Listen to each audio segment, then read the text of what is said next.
ఆనంద సద్గురు సాయినాథ్ మహారాజ్ की జై. మహద్గురు మహత్ వాక్యాలు. ప్రారంభం గురించి స్వామివారు ఏమంటున్నారు? షుగర్ వ్యాధితో బాధపడుతున్న ఒక భక్తుడు ఒకసారి స్వామీజీ దర్శనార్థమై షాపూర్ ఆశ్రమానికి వచ్చారు.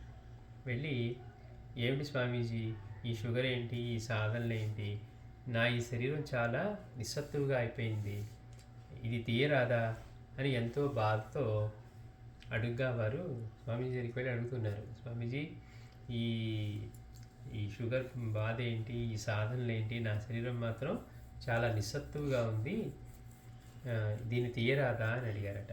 దానికి అని ఎంతో బాధతో అడుగ్గా వారు, ప్రారంధం ఏమైనా కానీ అనుభవించి తీరాలి. స్వామీజీ దగ్గరికి వచ్చిన తర్వాత కూడా చూడండి, ప్రారంధం ఏమైనా అనుభవించి తీరాలి, లేకపోతే వచ్చే జన్మలో కూడా నిన్నది వదలదు. అయినా నీ ప్రారంభంలో 90% నేనే అనుభవిస్తున్నాను కదా. చూడండి, అంటే మన గురువు మనకు తీసుకొని అనుభవిస్తున్నా కూడా మనకి తెలియదు. మనం ఏమనుకుంటున్నాం, ఆ కొంచాన్ని అమ్మో తట్టుకోలేకపోతున్నాం, ఇంత ఇబ్బందితో ఉన్నాం అని మనం అనుకుంటూ ఉంటాం. స్వామీజీ అంటున్నారట, ప్రారంధం ఏమైనా సరే అనుభవించి తీరాలి, లేకపోతే వచ్చే జన్మలో కూడా నిన్నది వదలదు. అయినా నీ ప్రారంభంలో 90% నేనే అనుభవిస్తున్నాను కదా. నీవు ఇప్పుడు అనుభవిస్తున్నది కేవలం 10%, అది కూడా అనుభవించకపోతే ఎలా అని అన్నారు. అప్పుడు అతనికి ఆ కరుణామూర్తి తమ భక్తుల కొరకు ఎన్ని కష్టాలు అనుభవిస్తున్నారో బోధపడింది. మాస్టర్ అదే అంటారు, బాబా ఉపసంతో బాధపడతాం ఏంటి, పేగులు తీసి కడిగి చెట్టు మీద ఆరబెట్టి మింగగలిగిన వాడికి, ఖండయోగం సిద్ధించిన వాళ్ళకి చిన్న చిన్న సమస్యలు అసలు మనకి, ఆయన ఆ ఉపసంతో బాధపడ్డారు, లేకపోతే ఆయాసంతో ఉన్నారు, నడవలేక ఇబ్బందిగా భిక్షకు వెళ్ళారు, ఆయనకి ఇవన్నీ ఎందుకు ఉంటాయి అంటే, అనుభవించలేని భక్తుల యొక్క ఈ కర్మను కూడా ఆయన అనుభవిస్తారని మనకి తెలియచేయడానికే ఆ బిడ్డని కాపాడేటప్పుడు బాబా తమ చేయి కాల్చుకున్నది అంటారు మాస్టర్ గారు. అలాగే అసలైన గురువు అంటే ఏంటో చెప్తున్నారు. ఒకసారి ఒక భక్తుడు స్వామివారిని తాను ఏ రకమైన సాధన చేయాలి అని అడుగగా, స్వామీజీ దగ్గరికి వచ్చి, స్వామి నేను ఎలాంటి సాధన చేయాలి అని అడిగారట.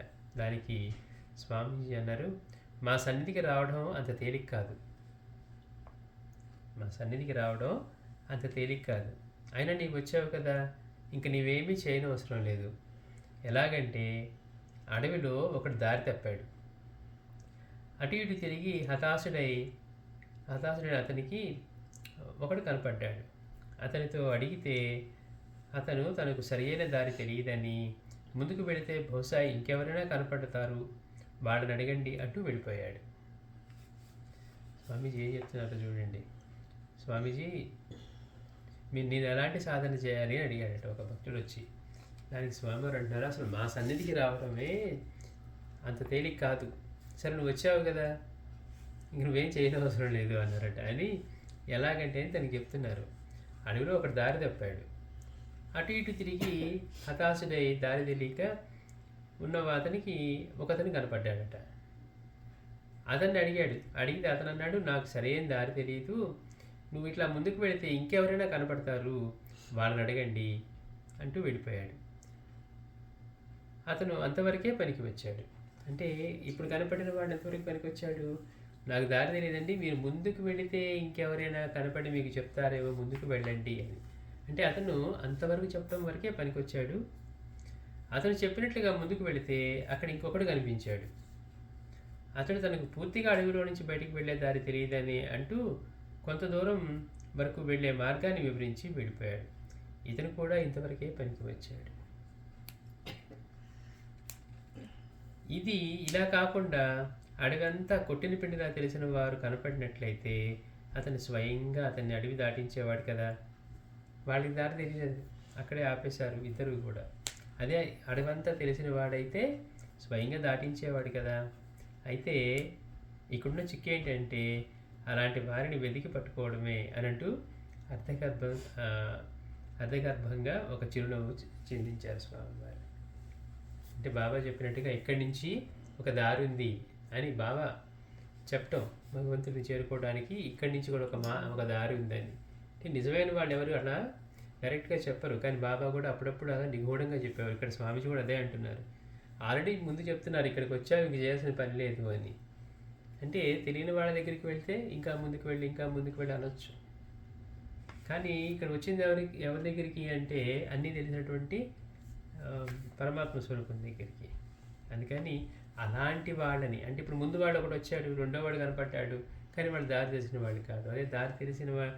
అదే తెలిసిన వాడు అట్లా జ్ఞానం అయి ఉంటే ఇతనికి ఇబ్బంది ఉండేది కాదు. అందుకని అలాంటి వాడిని పట్టుకోవడమే మనం చేయవలసిన పని అంటున్నారు.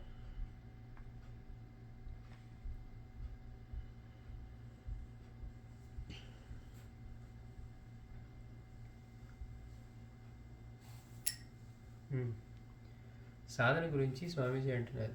ఒకసారి సాధన గురించి చర్చ జరుగుతూ ఉండగా స్వామివారు ఇలా అన్నారు, అందరూ సాధనని ఒక టైంపాస్గా తీసుకున్న వారే కానీ సీరియస్గా తీసుకున్న వాళ్ళు ఒక్కరు కూడా లేదు అన్నారు. అంటే మనం నిజంగా సీరియస్గా తీసుకుంటే అదే పనిలో ఉంటాం. మనకు ఖాళీ ఉందా, ఇప్పుడు కొంచెంసేపు ఖాళీ ఉందండి, ఇప్పుడు ఏదో చేసే బదులు ఇదే చేద్దామని దానికే మనం పొంగిపోతూ ఉంటాం. మామూలుగా అయితే ఏదో టీవీ చూస్తే గడిపేసేవాడిని, ఫోన్లో గడిపేసేవాడిని, అలాంటిది కొంచెంసేపు అయినా సాధన చేసుకుందామని. అందుకే స్వామీజీ అంటున్నారు, అందరూ సాధనని అది కూడా ఒక మంచి టైంపాస్ లాగా తీసుకునేవారే కానీ సీరియస్గా తీసుకునే వాళ్ళు ఒక్కరు కూడా లేరు. అంటే వీలైనంత త్వరగా ఇంటికి వెళ్ళి చేసేదేముంది, కావాలి ఇంకో 2 వీధులు కూడా తిరిగి టైంపాస్ చేసిపోతే చాలు అని అనుకునేవాళ్ళే అని అర్థగర్భంగా అన్నారు. అంటే ఎక్కడి నుంచి వచ్చామో అక్కడికి వెళ్ళి చేసేదేమున్నది ఇంటికి అంటే.